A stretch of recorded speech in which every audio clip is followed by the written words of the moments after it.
Hi, I'm Faye. This is our Explainer series. Now, we know that apart from the winter and the pollution, there are also farm protests taking place in Delhi. At 11 degrees, there are about 3 lakh farmers camped at various parts of the border on the highways of the state of Delhi. And they say they're not going to leave until the center rolls back its farm laws. Now, 3 lakh farmers on the roads, they're cooking out in the open, they're sleeping in the backs of their trucks and their tractors. There are no toilets, so they're having to bathe in the neighboring petrol pump public toilets, and they're using the fields really.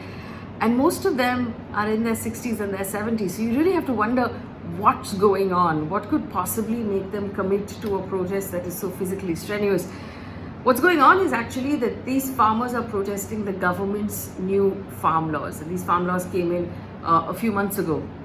They're actually mostly from Punjab, but some of them are from Haryana and from UP and from Rajasthan.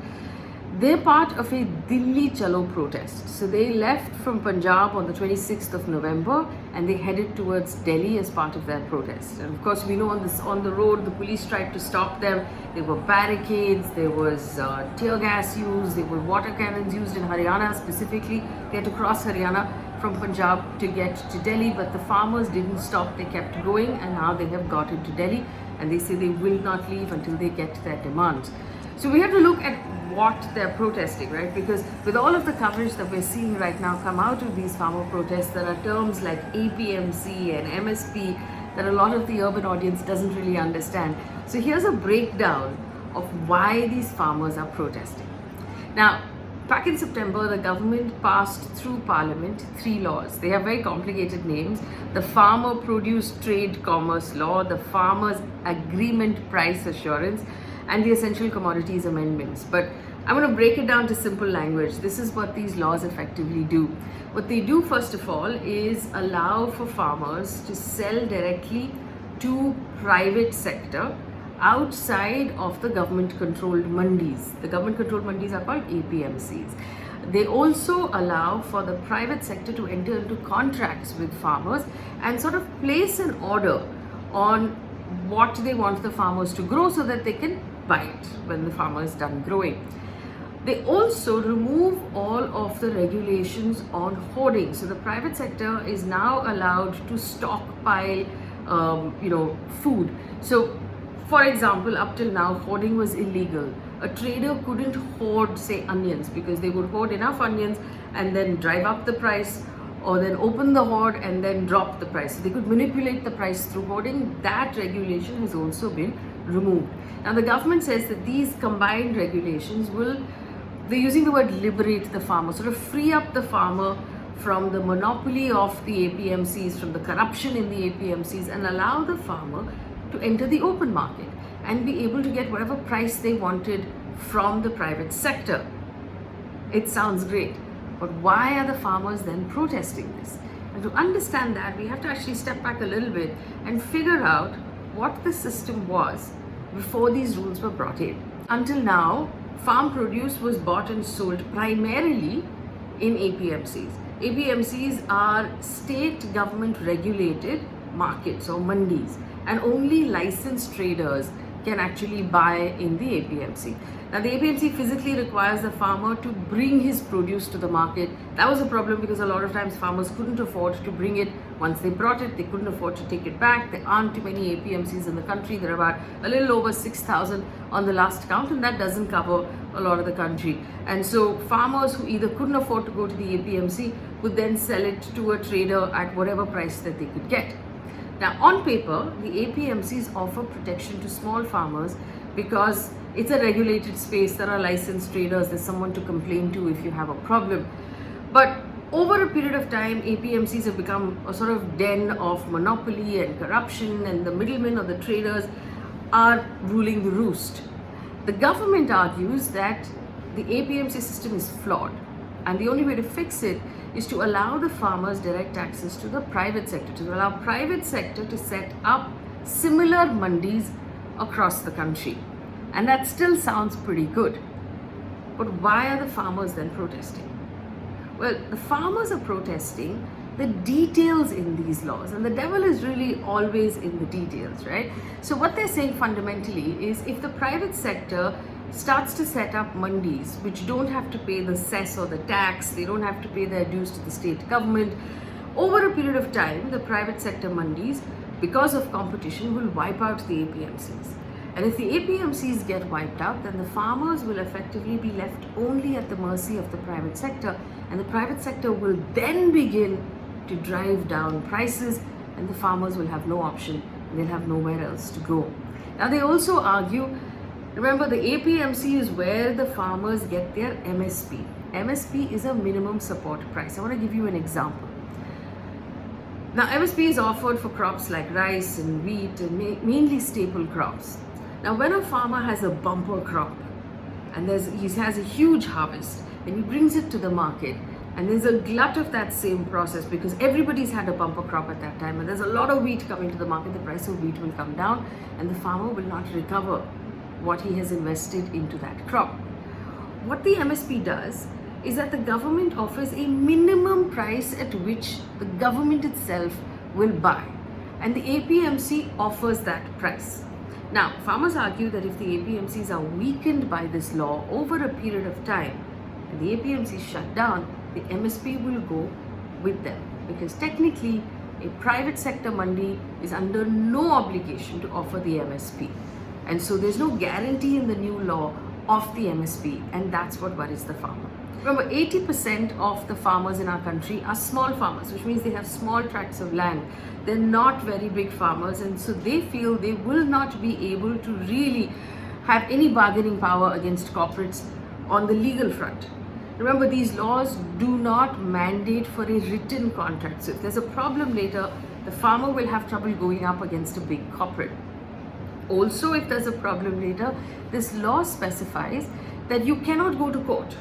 What you have to do instead is go to a government official, a sub-divisional magistrate or a collector, and whatever they decide is final, that no one can go to court about it. It also specifies that nobody can file a case about the specifications of this law, something done under this law, against either the central government or the state government or any of the officers of central or state government. Remember, the magistrates and collectors are officers of government. The farmers say that the problem with this is that it takes away their fundamental right to approach the courts, and that is a problem. So what the farmers are arguing effectively is that these laws altogether are throwing them to the wolves, which is the private sector. Now, remember, the private sector has no obligation to look after the welfare of the farmers.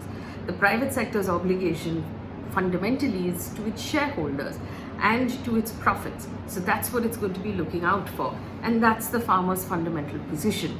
There have been criticisms, of course, from some part of the media and some parts of social media saying it's not that simple, that there is a political angle to all of this. Now, to be fair, there's a political angle to most things in India, but if you take a look at this protest specifically, the first argument was that these farmers are being misled by the opposition.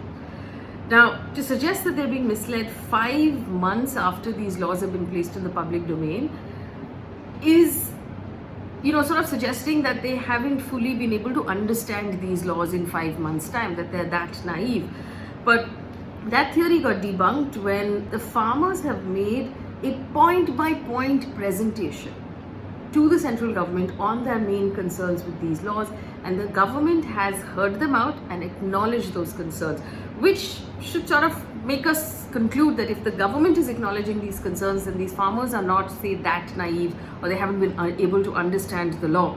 Now, there have been members of the opposition parties who have spoken up in support of these protests, but the farmers have not been fronted by anybody political so far. Now, the second accusation was actually a little more outrageous than that. It was that this farm protest is actually a Khalistani separatist movement. Many of these farmers came out and made statements in the media saying that they have children in the armed forces. They're not anti-national. In fact, 2 or 3 weeks ago, there was one 22-year-old young soldier who was martyred in Kashmir, and he was a son of a farmer in Punjab. Also, 2 senior leaders of the BJP in Punjab have come out and said that it's unfair to use the Khalistani narrative on the Punjab farmers. Now, the big question is, why are so many of these farmers from Punjab? Is it because there is a Congress government in Punjab? Is that what is going on?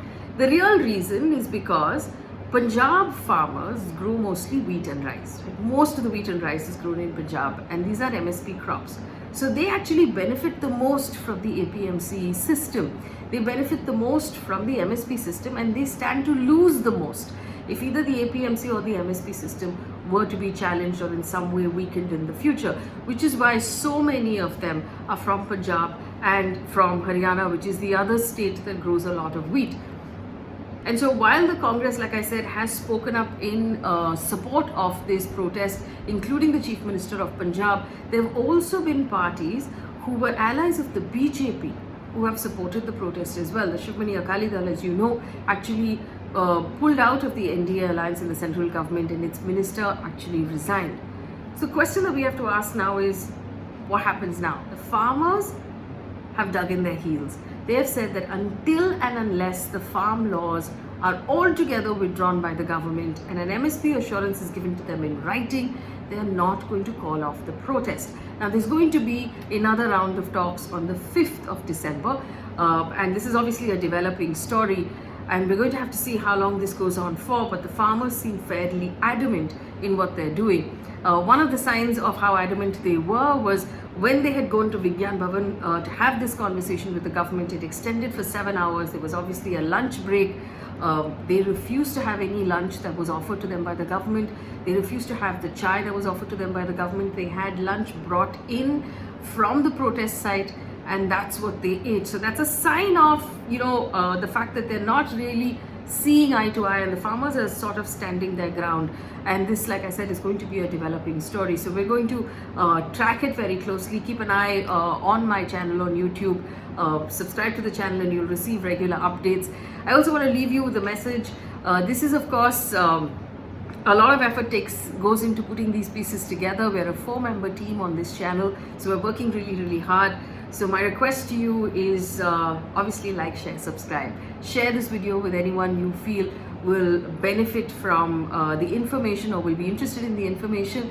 And we're live every day at 8 o'clock. Do generously use the super chat feature because it helps us pay salaries and it helps us continue to do the journalism. Thank you.